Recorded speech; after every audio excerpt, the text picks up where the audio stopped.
Olá, meus amores, tudo bem? A gente vai estudar hoje a história dos modelos atômicos, tudo bem? Começando por de onde veio essa ideia do átomo, né? De onde é que a gente tirou essa ideia de átomo? Ela veio de 500 a.C., mais ou menos. A gente fala que é 500, a gente fala que é 600 a.C., mas veio com dois carinhas chamados Leucipo e Demócrito, tá? Esses caras foram os primeiros a pensar numa coisa chamada átomo. E o que seria o átomo? A palavra em si, a gente pode olhar aqui, átomo. A significa negação e tomo significa divisível. Então, átomo é o não divisível, tá bom? Essa palavra vem do grego, tá? E daí você vê, é o não divisível. Qual foi a ideia de átomo? Eles não pensaram num modelo, em como esse átomo seria. Porém, eles pensaram do que é feito a matéria que nos rodeia.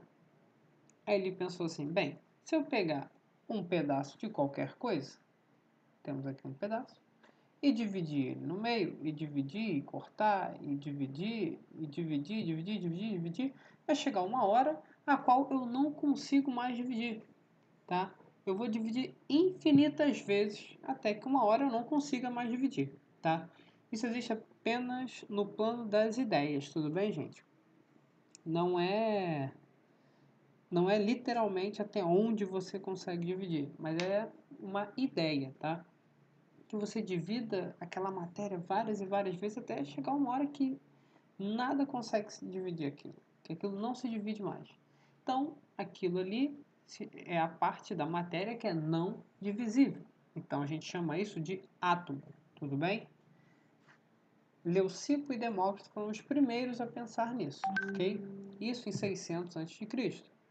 E aí, em 1808, né, a gente teve o primeiro cientista, tá bom, a propor um modelo atômico. Tá? O que é um modelo atômico? Qual a diferença entre ideia de um átomo e modelo atômico? Porque o modelo está te dizendo o formato daquele átomo, ok? Como que um átomo é, tá bom? O primeiro a propor isso foi esse amigo aí chamado Dalton, tá bom? Dalton foi o primeiro a propor um modelo atômico, isso em 1808, bom? Como que era o modelo que Dalton propôs, tá? Para explicar a constituição da matéria, ele dizia que o modelo dele, tá? Era parecido com uma bola de bilhar, que é uma bola de sinuca, tá bom? Foi apelidado assim, né, de bola de bilhar, tá? E quais eram as características desse átomo? Ele era neutro, ou seja, não possuía nenhum tipo de carga, tá? Duro, maciço, ou seja, o que é maciço? Às vezes as pessoas têm dúvida com relação a isso. Maciço é o que é todo composto de massa, tá? Por exemplo, uma bola de sinuca, se você cortar ela no meio, você vai ver que ela tem massa dentro também. Ela não tem só uma massa por fora, não é só uma casca, entendeu? É indivisível, que não daria para dividir, né? Já que é a menor parte da matéria, o átomo. O átomo é a menor parte da matéria, não consigo mais dividir, né? E o formato desse átomo seria esférico, tá bom? Esse foi o modelo proposto por Dalton, ok? Porém, com o passar dos anos, chegou a passar 90 anos, tá? Veio um outro cientista e estava testando esse modelo atômico, ok? Esse cara se chama Thomson, tá? O Thomson, ele fez um experimento de tubo de raios catódicos, tá? E com isso ele verificou que existia uma subpartícula no átomo, tá? A subpartícula que ele veio chamar, desculpa, a subpartícula que ele veio chamar de elétron, ok? Uma subpartícula negativa, tá? E aí que recebe o nome de pudim de passas, tá? Esse nome é um erro de tradução, ok? Não é exatamente pudim de Páscoa que deveria ser chamado esse modelo. Porém, esse é o apelido dele, tá bom? Qual a diferença em características desse átomo para o átomo de Dalton? Bem, para começar, nesse eu tenho partículas negativas, os elétrons. E por isso eu gero carga elétrica. Por isso que alguns materiais são condutores de energia ou podem até gerar energia elétrica se eu esfregar um no outro, gero carga elétrica, ok? E o átomo passou a ser divisível também, ok? É assim que a gente obtém energia nuclear. O átomo é divisível, tá bom? Então, a grande diferença é que antes o átomo era indivisível, no modelo de Dalton, agora é divisível, com o avanço da informação, da tecnologia, a gente pôde verificar isso. E que ele era constituído de tinha pelo menos uma subpartícula negativa, o elétron, tá? Mas, professor, o átomo continua sendo neutro, como Dalton dizia? Sim, continua sendo neutro. O átomo é neutro.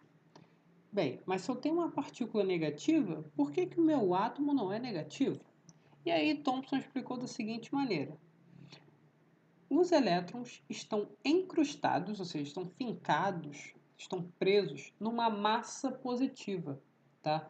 Essa massa positiva tem uma carga que anula as cargas negativas dos elétrons, ok?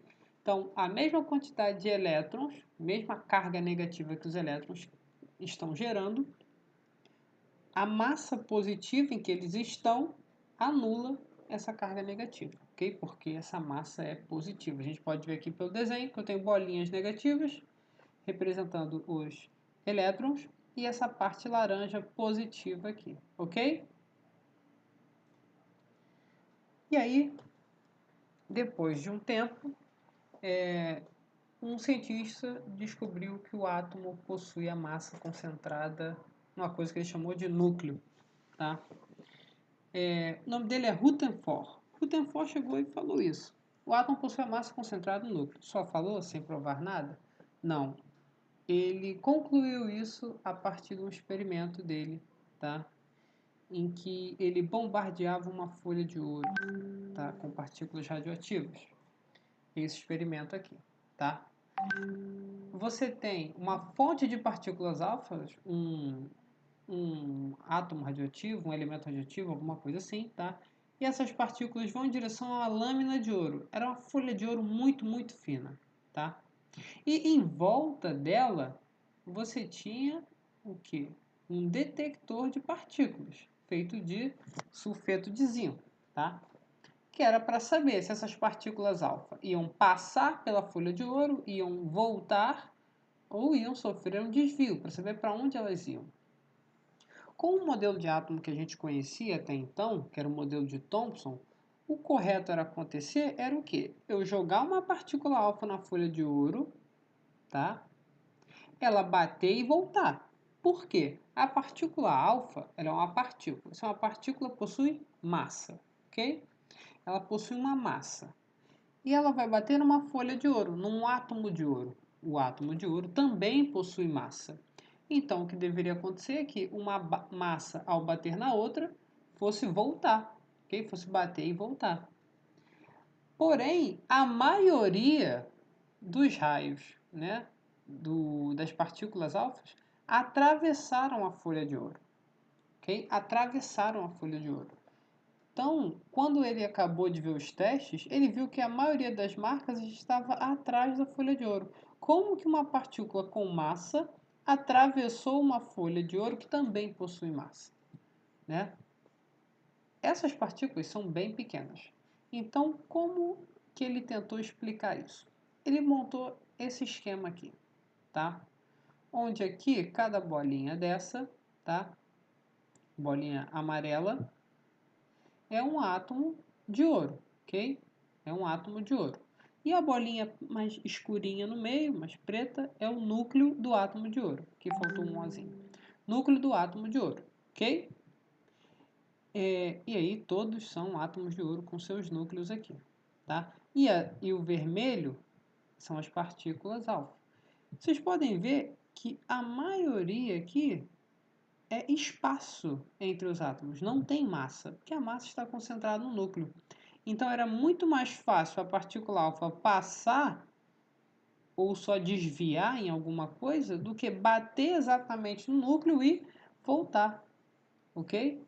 Então esse foi o experimento de Rutherford, ok? E aí, o modelo atômico de Rutherford foi conhecido como o modelo do sistema solar ou modelo planetário, tá? Ele fez o modelo dessa maneira: um núcleo positivo em volta elétrons com carga negativa. Qual o grande problema desse modelo do sistema solar, tá? Ele nem chegou a ser considerado um modelo de fato. Por quê, professor? Porque é o seguinte, a gente era influenciado nessa época pela física clássica, muita coisa. E acho que todo mundo já ouviu falar, se não ouviu falar, vai ouvir agora, que os opostos se atraem. Então, se eu tenho um cara que é negativo e um cara que é positivo, eles vão se atrair. Então, como que esse elétron vai ficar rodando aqui em volta do núcleo?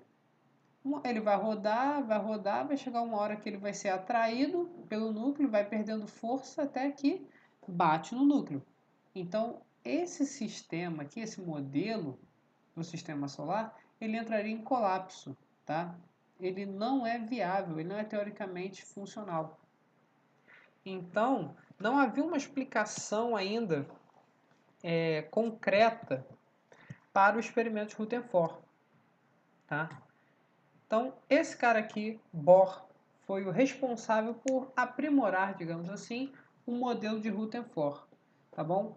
Ele pegou através da física quântica e da química quântica, tá? E começou a explicar o modelo. E ele explicou que os elétrons se movimentam em órbitas bem definidas, e aí a gente tem o átomo aqui, né? Como a gente já viu muitas vezes, a maioria das pessoas já viu esse desenho em algum lugar, tá? E aqui separado, ó, o núcleo do átomo está aqui, tá bom? Os elétrons ficam rodando ao redor do núcleo em órbitas bem definidas, tá? E o que eu tenho fora do núcleo eu chamo de eletrosfera, tá bom? Só uma informaçãozinha aqui, no núcleo, né? Eu tenho partículas positivas e o elétron é negativo. Só que além de partículas positivas, eu também tenho partículas neutras aqui dentro do núcleo. Partículas que eu chamo de nêutron, tá? Quem foi o cara responsável por descobrir os nêutrons? O nome dele é Chadwick. Chadwick foi o cara que explicou os nêutrons. E qual a importância dos nêutrons? Eles conseguem estabilizar a carga positiva dos prótons presentes no núcleo. E isolando essa carga, os elétrons não são atraídos. Tudo bem? Essa é a explicação.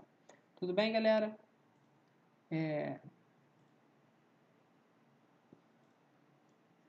Então, galera, espero que tenham gostado, meus amores, tá? Qualquer coisa, podem vir tirar dúvida comigo, assistam, façam os exercícios, tá? Não deixem de fazer. Espero que tenham gostado. Um beijão, tá? Até a próxima.